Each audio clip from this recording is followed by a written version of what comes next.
Hello, Assalamualaikum guys. Bersama saya Izzah Mimin dan kali ini saya akan main Donut SMP.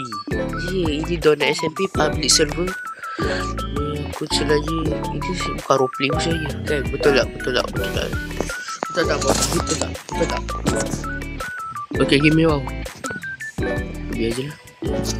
Okay, kat sini ini server. Kalau korang tak kenal, kalau korang tak kenal, tak apa, tak payah. Iaitu ini server NSTHD YouTuber Indonesia. Tidak apa. Kat sini dapat ni. Ini banyak ni. Apa tu, banyak betul orang-orang Indonesia sini sebabkan ini nama server ni adalah Kampung LS. Yes, teman-teman.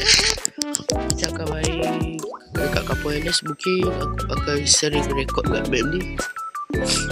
Tengok. Nanti aku akan di apa tu koordinat base aku ni nanti. Sebabkan base pertama aku dah kena meletup tak. Betul tak?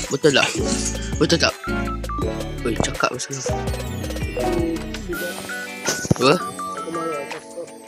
Okay.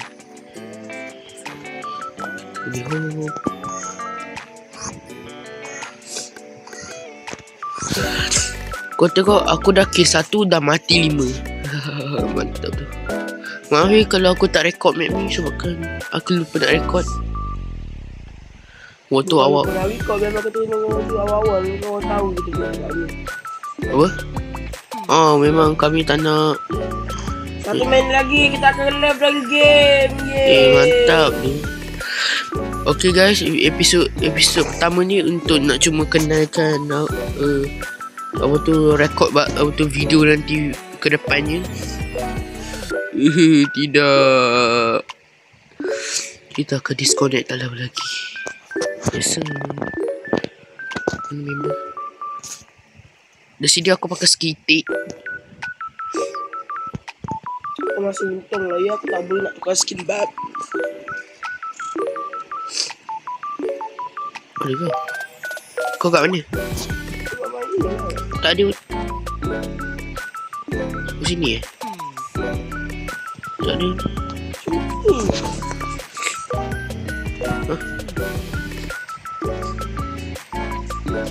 Tak ada.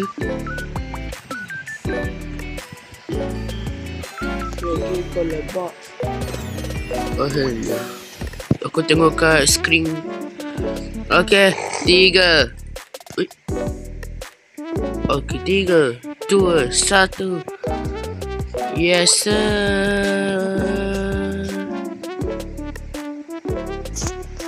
Yeah.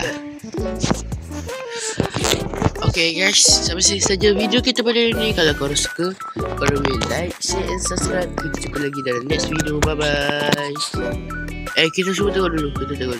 Sabar. Dia masuk lihat. Okay guys, sampai sini saja video kita pada hari ni. Kalau korang suka, korang boleh like, share and subscribe. Kita jumpa lagi dalam next video. Bye bye. Okay guys, kalau korang nak tahu, kat sini aku main public server ni. Kalau korang ini kampung LS. Ni. Sabar.